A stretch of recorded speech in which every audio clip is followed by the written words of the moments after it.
This is Case Johnson. This is Literally Podcast. We are broadcasting from Banyan 1 at the Monarch in historic 25th Street in Ogden, Utah. Today, our guest is David Gessner. We are talking about his book, Quiet Desperation, Savage Delight, Sheltering with Thoreau in the Age of Crisis. David Gessner is the author of Leave It As It Is, A Journey Through Theodore Roosevelt's American Wilderness, and the New York Times bestselling All the Wild That Remains, Edward Abbey, Wallace Stegner, and the American West. Chair of the Creative Writing Department at the University of North Carolina, Wilmington, and founder and editor-in-chief of Ecotone, Gessner lives in Wilmington, North Carolina with his wife, the novelist Nina de Gramont, and their daughter, Hadley. Today, David is going to open with a reading, and then he's going to close with a reading. So I'm going to turn off my mic and let you go for it. Thank you, Case. Ogden, the home of Bernard DeVoto, I think, who plays a big part in All the Wild That Remains. This is from the beginning of my book, Quiet Desperation, Savage Delight, looking back from the end of the world. 16 years ago, when our daughter was just a baby, my wife and I took her on a trip to Walden Pond. As we approached the place where Henry David Thoreau's cabin once stood, with my daughter riding up on my shoulders, I said to her, "That's where the man lived who ruined your father's life." Ruined in a mostly good way, I meant. I discovered Walden when I was 16 and never quite recovered. I began to question the values of the system I found myself in. The life that men praise and call successful is but one kind, Thoreau wrote. And I hollered, "Amen." In this way, Thoreau was like a more profound, less musical version of getting stoned and listening to Pink Floyd, but the effect was more lasting.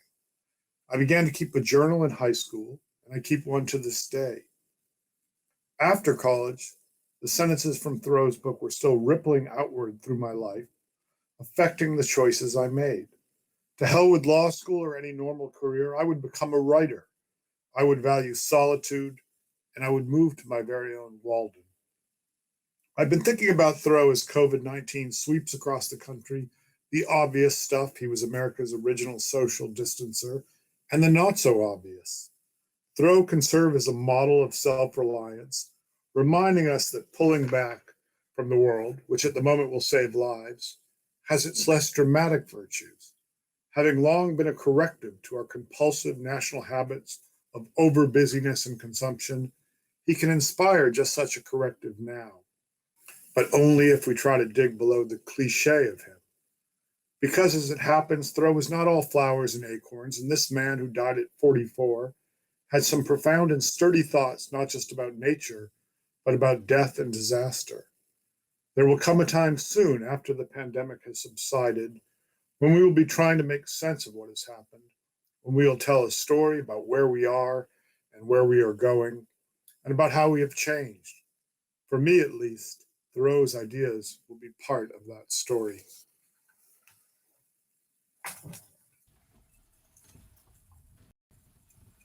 Great, thank you. That's the opening section from the opening chapter of Gessner's book, Quiet Desperation, Savage Delight, that came out in June, I believe, right, David?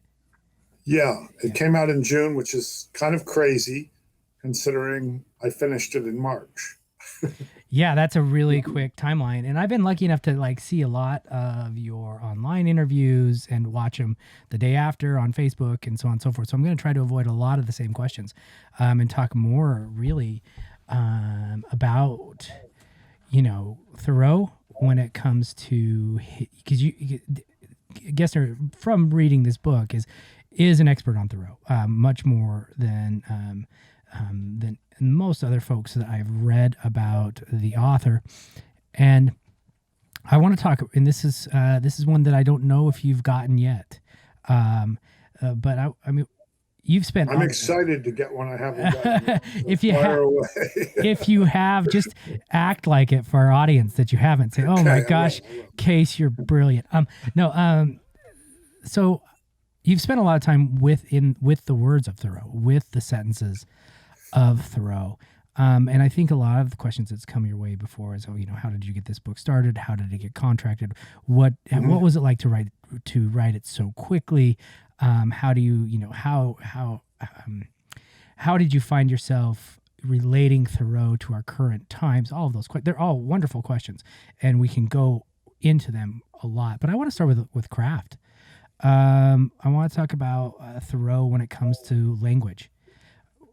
When it comes to that, I mean, I'm guessing you would consider, and please correct me, but Thoreau a transcendentalist, right? Within that group, or before, or after, or a starter? He defined himself against the transcendentalists. He gets lumped with that in high school English. But Right. in a way, he's the opposite of a I mean, he obviously believes in occasional euphoric moments, but he's so earthy compared to the more airy Emerson. So, yes, that's the group he's lumped with, but I think he's very particularly himself. Do you see within his writing, within his prose, can you make that tie or that disconnect from the transcendentalist through the writing itself, through the sentences himself, that not only maybe because he's nitty gritty, not nitty gritty, you know what I mean, but he's in the dirt. Yeah. And he's not, in the sky, maybe, for instance. Do you think his prose matches that? And does his prose push against the transcendentalism as much as his subject matter? I think that is a question I haven't heard before, and I'm really interested in it. And I think the obvious contrast to make is with Emerson, right? And Thoreau famously says, I've never seen him trundle a wheelbarrow through town, which gets at a lot of it. It's also kind of part of the cliche. I mean, I think Emerson is vastly underrated, and Robert Richardson's book, Mind on Fire, which is a great biography of Emerson, shows just how, the statue, the frozen Emerson we think of now, the greeting card Emerson is not the real Emerson, the live Emerson who's electric. So I don't want to make him the whipping boy here in contrast to Thoreau, because I think he's brilliant. And I think, like reading American Scholar, I think somebody could be sitting in a college library right now reading that and be fired up to write prose that is relevant to us right now. And I really do feel like in this time of we're not just predicting climate change, we're living inside it. I just got back from the West, which was on fire and smoke was everywhere and flash floods were everywhere. So I believe we need writers who focus on that subject matter. That said, praising Emerson, Thoreau contrasts himself so much with him. And it is the earthiness, it is the nuggety prose. And simply as a prose writer, he does, I've called it elsewhere, he does the Monty Python thing of, looking at the stars and then stepping in dog shit. He does this brilliant kind of, it's famous for Ed Abbey. It's famous in terms of throwing the rock at the rabbit in Desert Solitaire. It's these moments of really high flown prose that are piled on really high, and then just like nuggety, physical, earthy stuff. Like he'll say, this year will exceed all, and then he'll say that we'll drown out our muskrats. So he always takes it down to the particular. And I don't know that I consciously imitated that as a younger writer, but I know that that's always really interested me, is when somebody quotes, Sartre and then makes a fart joke, and that seems more like real life. Now, a lot of readers are going to read Thoreau and feel like they're in Sunday school and aren't going to get that experience. And honestly, you say I'm an expert, but I only read Walden straight through for a class I was teaching 5 years ago.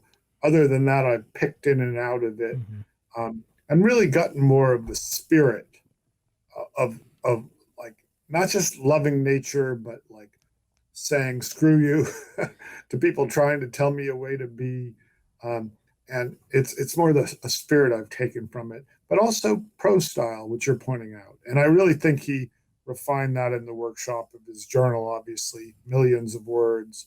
And they don't read like what I just described. They read more diffused, right? But when he puts it into Walden, he just like tightens it up and makes it every sentence cranks. So that's something I've tried to emulate from far away. Obviously, I'm not Thoreau and I'm not at that level, but I've tried in my own smaller way to emulate that. Do you think this is a growth thing? Because you say at the beginning of the book, you say, well, this is the man who ruined your father's life. I mean, it's because you fell in love with literature. He helped you fall in love with writing in that way. When you first read him, was it just admiration? And then as you grew as a writer, did you figuring out the prose, figuring out that juxtaposition of the flowery prose with the fart joke, right? With the dirt. Did that come through time, or did you see that kind of maybe in a way when you were young and you hadn't seen it before from somebody else? And do you think that played a part in your love?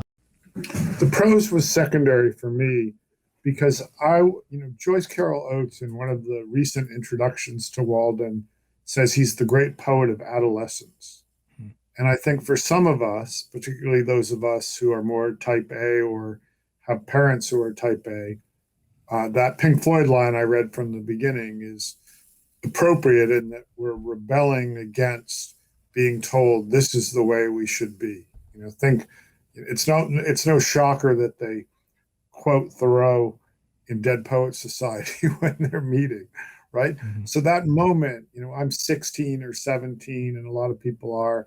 What I'm really reading for him for at that time is an assurance that you don't have to follow the trodden path, which, as an older person now seems a little, I'm not saying it sounds cliche, but feels a little that way. But at the time, it certainly didn't feel cliche.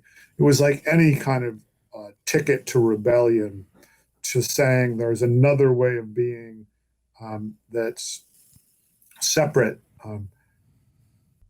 So for me, that was really it. It's like I'm a reader, and I believe there are a lot of other readers out there who read so they can put things to use in their lives. And at that time, what I needed was a voice telling me, you don't have to go this direction. You can go the direction you want to be. And as I say in the book, whatever else Thoreau is, he's kind of this character who is emphatically himself. And the joke is you get people following him and saying, I'm going to be like Thoreau. But the real thing is he's saying, be like yourself. Again, sounds kind of cliche as you get older, but at that time, at that moment, it's like it's a permission slip to be more like you. Yeah, and do you think? And I have other questions about the book. Your pathway through the book, but do you think that it takes? Do you think a lot of people might miss this opportunity in their life to say, I'm going to be myself because they're not reading? I took a lot from your book, just because, of course, as writers, as readers, we tend to associate with the author in the ways in which our brain wants us to associate with the author. We see ourselves in the author, because we naturally do that when we watch movies or when we read books or when we talk to other people. And I was the same way. I came from a family of accountants. My dad expected me to be an accountant. He was going to give me the business, and I said, no, thanks. I want to go be a writer. And it feels the very, very same as the way that you outline it in that book. So when it comes to reading, and when it comes to reading Thoreau when you were young, and then coming back to him much later, and then coming back to him now as an adult, as a writer who went on this journey to write about Thoreau during COVID. I mean, that was a very, very specific. I don't know if you would call it a thesis. I don't know if you could nail it down to a thesis at the end of this book. But going into it, what did you think you were gonna write, and where did you stray from that, and what did you find? Were there places that you found you wrote something completely different because you are out in that shed in North Carolina and you're spending your time there and you have your beer at night and and I think there's a point in the book where there was too much between you and nature, so you pulled it away, and that really spoke to me too, as I'm a trail runner, so I spent a lot of my times on the trails. Right. Was there something when you went out, because I'm guessing you had like a working thesis, when you started this Sure. book? Did that change, or did it change just subtly within the writing, that might have surprised you? Anything like that? Well, I think as a writer, a nonfiction writer, and a novelist, one of the reasons you home in actually on a plot is that you are trying to um, clarify and make pointed, diffuse experience, right? So the truth is, I had a lot of other things going on during the year. The book itself, um, like Walden, like every book ever, is false to some degree in that if it were a real book of my year, it would have been me being really irritated about being chair of our department, and, and lots of other things. Right. But it does help by having what you're calling a thesis. It does help to kind of discipline and tighten and sharpen the focus of the year. So pretty early on, I knew, because I'd written an article about Thoreau and the pandemic, and it was on other people's minds too. There was a really funny McSweeney's piece that my former student was the editor of, saying, "Hey, you idiots, you professors, you said I wasn't relevant anymore, and it turns out I am." It was much funnier than that. But so when I got some positive feedback, I started to zone in on it. And it just made sense in the year. It made sense in terms of what I was doing with my students, which was taking them out to the beach, though we had masks on. It made sense with what I was doing in my backyard, which was bird watching and going out to the shack, as you point out. It made sense that what was happening in the world was kind of rewilding for a while there, where we saw the mountain lions walking down the main street of Boulder. And then ultimately it made sense in a totally different way when we went out in the streets and protests and civil disobedience. So it made sense. And then you are still tentative. You still don't entirely commit to something like this, or at least I don't, until there's some assurance that this will be the next book. Mm-hmm. So in a weird way, the crass world of publication does come into play. But once I got the go ahead, it really made me funnel toward this. And truth be told, I had 18 years worth of essays, notes, journals about North Carolina, and had never written a book about North Carolina. So it was also an opportunity not just to focus on my backyard, but to finally write the book about moving to a place that I never expected to be. So those things dovetailed together nicely. And suddenly I was energized. There's a great line in Walter Jackson Bate biography of John Keats that said, "Boldness and commitment brought rewards." There's a moment as a writer where you've got multiple projects, you're kind of tentatively jumping around. Suddenly you say, "This is it." And that brings a certain energy with it. And that energy always excites me. And so I got that going somewhere in late summer. I bombed up to Walden with my family. I was fully into not just living the book, but writing it.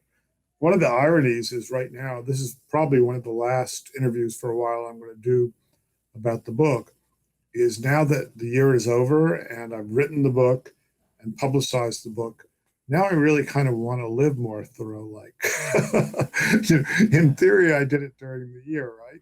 But now I'm just like, hey, I've written 2 books in the last year. What if I actually do what I'm telling other people to do and slow things down a little and live with a good margin, which is what Thoreau said to do, which is so antithetical when you think about it, to how we're trained to be right now. You said you've heard other interviews, so you know that when I was department chair, which ended about 3 weeks ago, which is thrilling for me, Yeah.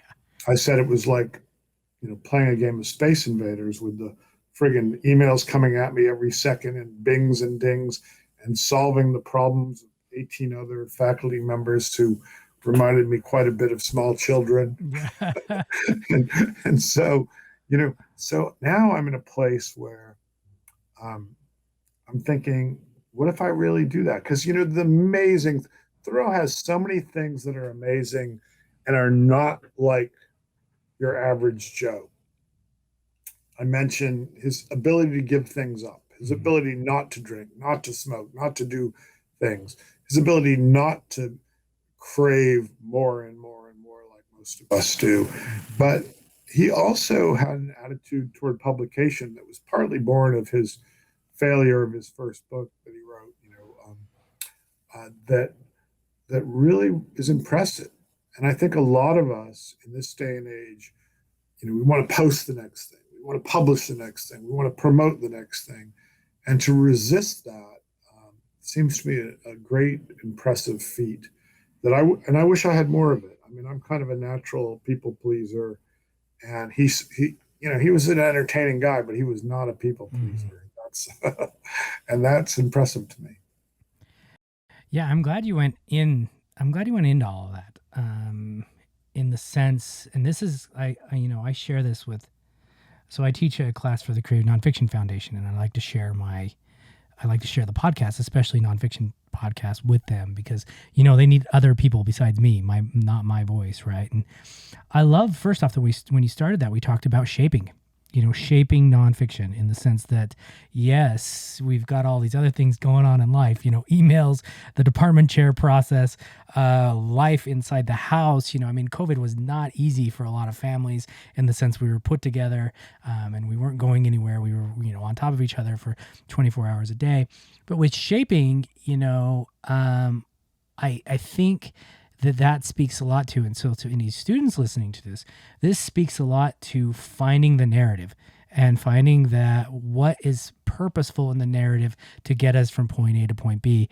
And I appreciate you jumping into that, especially kind of because I think that budding writers believe that everything has to go in. If you're writing an essay about Thursday, everything on Thursday has to go in. But no, it's only about Thursday between 12 and 1 that needs to go in. So I appreciate that, especially from your point of view. Can I jump in case and say one more thing for budding writers of this sort of writing? So I've read extensively, I guess I would call it nouveau apocalyptic literature about climate change and so much, and I admire it. And I'm a great admirer of Bill McKibben, who was a classmate of mine, who I mentioned in the book. But so much of it to me seems like journalism, no offense to journalism, and seems like a piling on of statistics, which of course New York publishers love and want. And what I'm interested in is, I guess, the psychology of climate change and the psychology of being in these situations.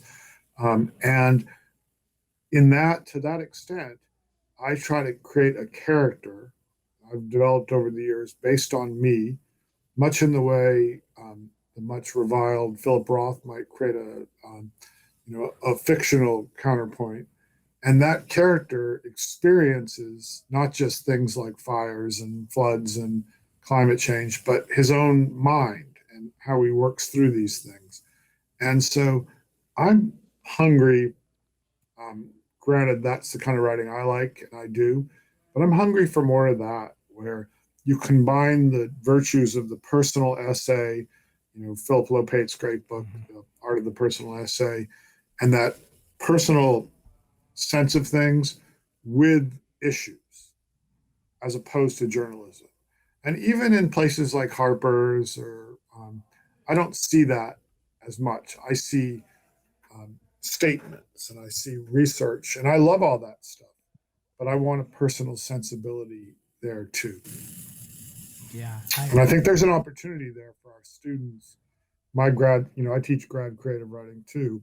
And a lot of times they don't take it because they're either too on the memoir side of things, Mm-hmm. as you say, putting in everything that happens on Thursday, or conversely, too on the journalistic side. And there's an interesting point in the middle that's got a lot of possibilities right now. Yeah, I absolutely agree. And and to note too that it's difficult. It's difficult to do.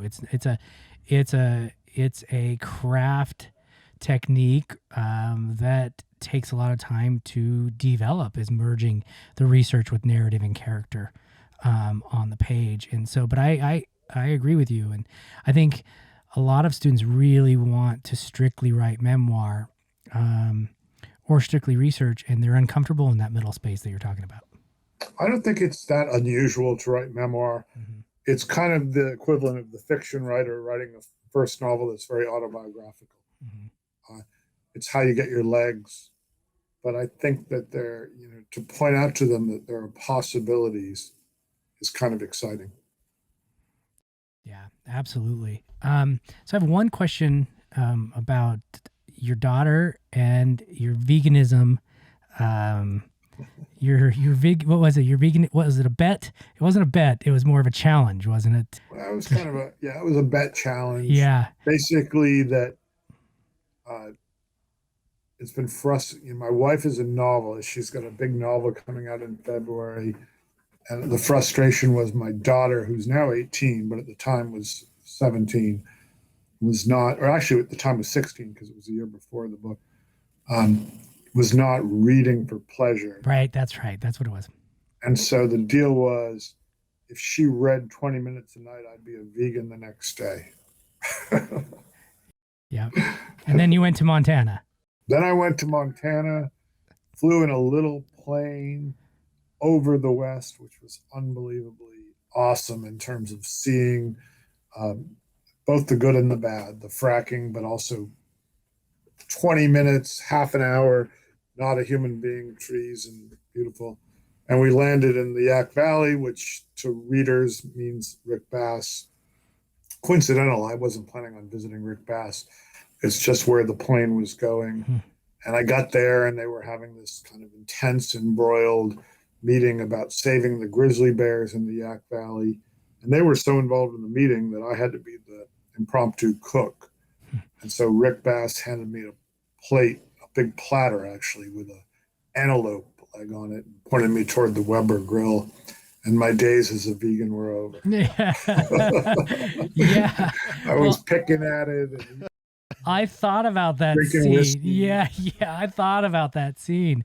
And I actually read that one to my wife. I said, well, he's got this deal with his daughter because we were on vacation, as you know. And I said, he had this deal with his daughter. If she reads, because my son, he's 10. He's not much of a reader either.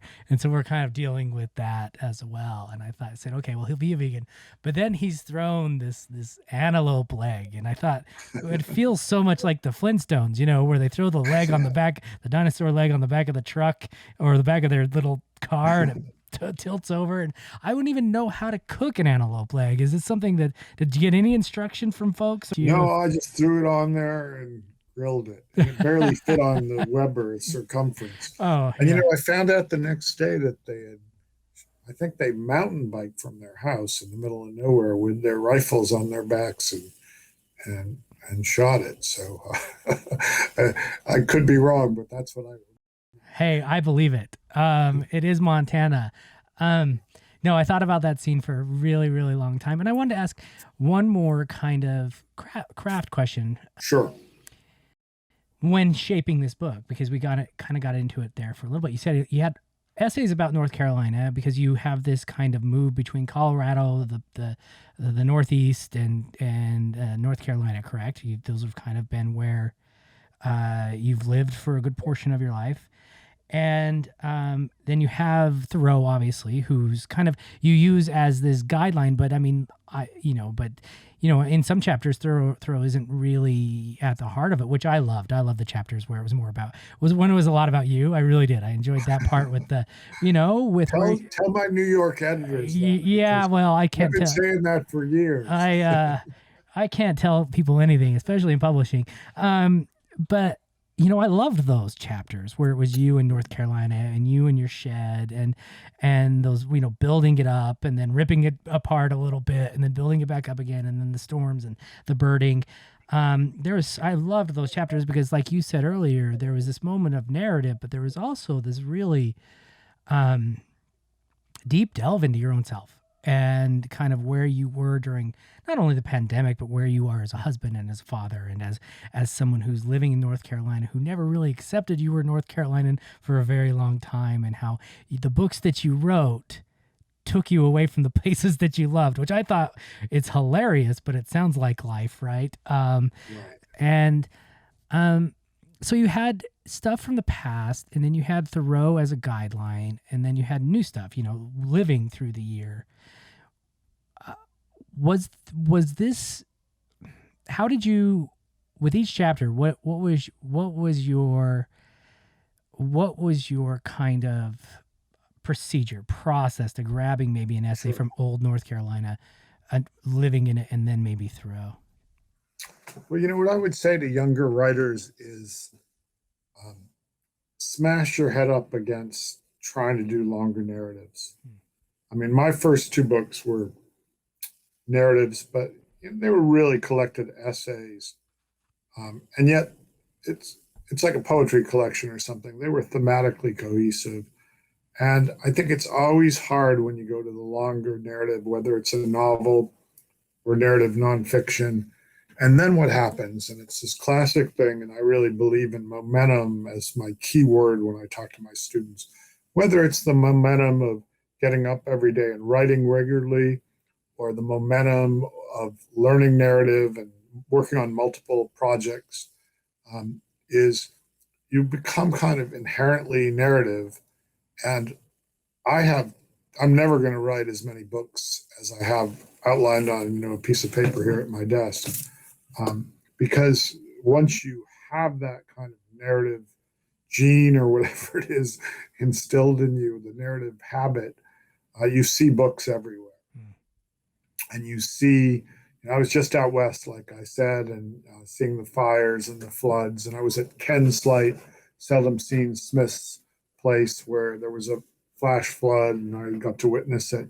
And boom, not only am I experiencing that and feeling bad for the people at Pack Creek and having this visceral physical experience, but the narrative is going like, man, I could write a book about this, right? And so with this, to be more specific in this instance, as soon as I had the Thoreau conceit, I guess I would call it, I knew it was going to move through the year. So, here are a couple of classic things you can do narrative. You can go on a journey, right? That's a thing. A year is a thing. Anything that gives it kind of a cohesion. I knew it was going to go month by month. And I knew that I knew things were going to come up unbidden by me. I didn't know that in June, suddenly we were going to be coming out of our houses and protesting in the streets and all that. But boy, did that dovetail nicely with Thoreau's thinking about civil disobedience and his influence on Martin Luther King and Gandhi. So you start to see these patterns. And it's just like novelists have said, as soon as you're deeply into it, everything you pick up suddenly is relevant to the story. And you happen to pick up this book about women's softball, and suddenly you've got a softball player in your plot. It's just, and nonfiction is the same way. Maybe a better example than this book even is two previous books. This week, the paperback for Leave It As It Is, which is a story about Teddy Roosevelt and about Bears Ears National Monument and the Native fight for that, and about a trip cross country with my nephew. That was a thing where I usually keep outlines back here, where it's like kind of trying to play chess on three levels and thinking, I need a movement of the road trip. I need thematic things. I need the biography of Roosevelt's life, and that's really fun. Once you get better at it, it's fun to start to juggle and play with those things, and to kind of jump cut and move between them. And I think there's a weird congruence of narrative TV at its best now and nonfiction at its best, where there's a lot of jump cutting, and sometimes you leave the reader, viewer, not knowing what the hell is going on. I mean, I was a big fan of Watchmen, which is a TV series where a lot of times when you cut to the next scene, you didn't know what's going on. And that's actually a pleasure as a reader, viewer, because you have to use your own brain to fill in the blanks. So I think there's a lot of fun with that. And it was pretty basic with the Thoreau book. I was just going to move through the year, and once you get into these things, the themes just come to you. I mean, it's like my students who say they have trouble with titles for things. And I'm like, well, if you brood and obsess over these things, the titles, and you have a basic writing ability, the titles are going to jump into your brain. I mean, these things are going to come to you because you're obsessed with them. Yeah, I appreciate that. I think a lot of writers will appreciate that hear the podcast, this kind of movement of different aspects of the book narrative and research and time and actual movement, right? Moving forward as a person in time or outside or whatever it might be. So I didn't get to any of the questions that I wrote down, which is I'm sorry. No, which is the perfect. I told you I'm at the end. That's the best. That's the best interview. If I have to get to my questions, that means we're not talking. And so I prefer not even to look at my sheet. And so we appreciate. Can I just say one thing about research, Sure. Case, because you mentioned it? Yeah. Is I had a great student who wrote a great book, and my advice to him was do what I do, which is I research in the moment of time. Like I'll be typing and writing a piece, and then I'll stop and research. And he was like, "Are you crazy?" He did and he was right. He did all his research before, outlined everything before, and then he wrote. And basically, he was living the Thoreau lesson: "Be thyself." Right. Mm-hmm. My style is to jumble it all together. And I can't remember who said it, but I love the line: "Good writers make outlines, great writers throw them away." Mm-hmm. And so and I was trying to foist my jumbly style on his organized style, and that didn't work for him. Yeah. So I mean, that's part of the process too, is figuring out not just who you are on the page, but who you are as a worker and organizer of your work. And that's experience, basically.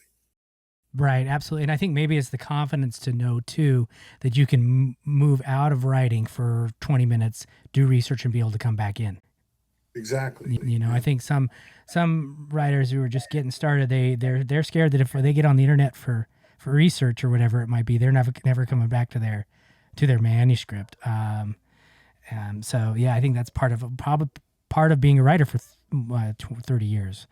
And having the confidence to believe in your what you said, your momentum to get back in. So no, we appreciate it. I'm so glad you talked. Like I said, I didn't ask any of my questions, but that's a really good thing. That means that we really had a conversation, and that's my favorite type of podcast.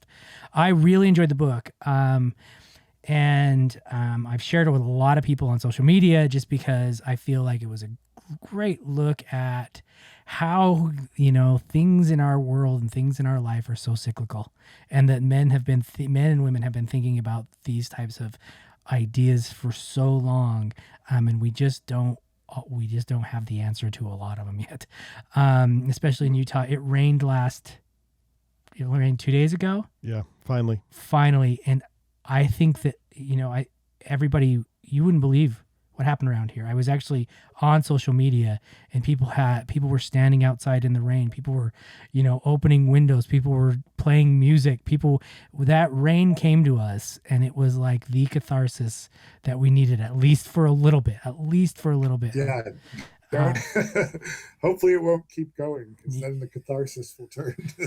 Yeah. I mean, so, and climate change is so huge here in the West, and we're facing it every day.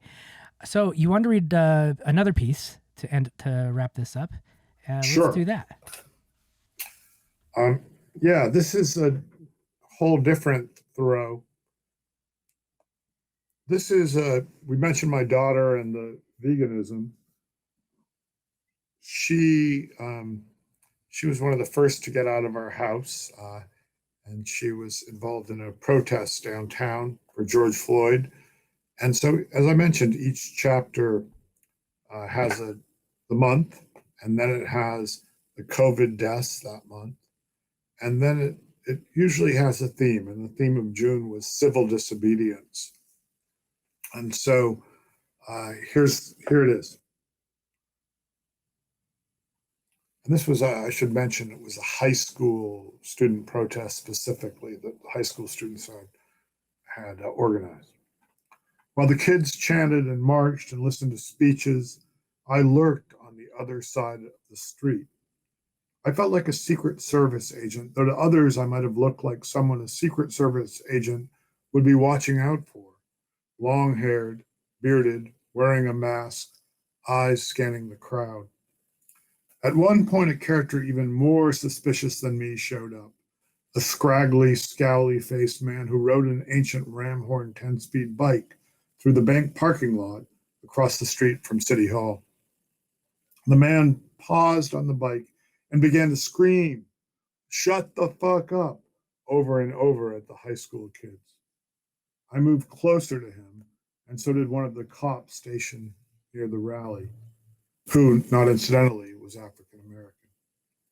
"You're going to mace me?" the man yelled. "I got a fucking gun." Luckily, he didn't. And after the cop approached and had talked to him for a while, he petulantly rode away. I backed off but stayed vigilant. Hadley, my daughter, made it safely through the afternoon, and the most anyone in her group suffered was some minor heat stroke. Compared to those being shot with rubber bullets or knocked to the ground by cops, they suffered little, and compared to the victims like George Floyd, who had spurred the protest, they suffered not at all. But there was a risk. There is always a risk. That is the math of protest.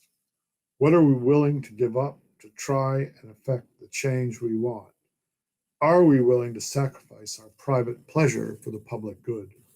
Are we willing to interrupt our oh so precious lives? It is dangerous business leaving the woods behind. It is scary out in the streets. Of course, it is more complicated than that. In at least one case, the ideas that inspire those on the streets were born in the woods. I'll let Martin Luther King have the last word. This is from his autobiography. "I became convinced that non-cooperation with evil is as much a moral obligation as is cooperation with good. No other person has been more eloquent and passionate in getting this idea across than Henry David Thoreau. As a result of his writings and personal witness, we are the heirs of a legacy of creative protests. The teachings of Thoreau came alive in our civil rights movement. Indeed, they were more alive than ever before, whether expressed in a sit-in at lunch counters, a freedom ride into Mississippi, a peaceful protest in Georgia, a bus boycott in Montgomery, Alabama. These are outgrowths of Thoreau's insistence that evil must be resisted and that no moral man can patiently adjust to injustice." Thank you so much for that. That's one of those That's one of those sections that I remember well from the book, and it is because it is the move between narrative to Dr. Martin Luther King to Thoreau to the merging of all those different narration types. Those are my favorites. Thank you for sharing with us today. This is David Gessner, and we're talking about his book, Quiet Desperation, Savage Delight, Sheltering with Thoreau in the Age of Crisis. This is a Literally podcast recording from Banyan One on historic 25th Street in Ogden, Utah. Thank you so much Thank you so much for joining us. Thank you, Case. It's been great. Thank you.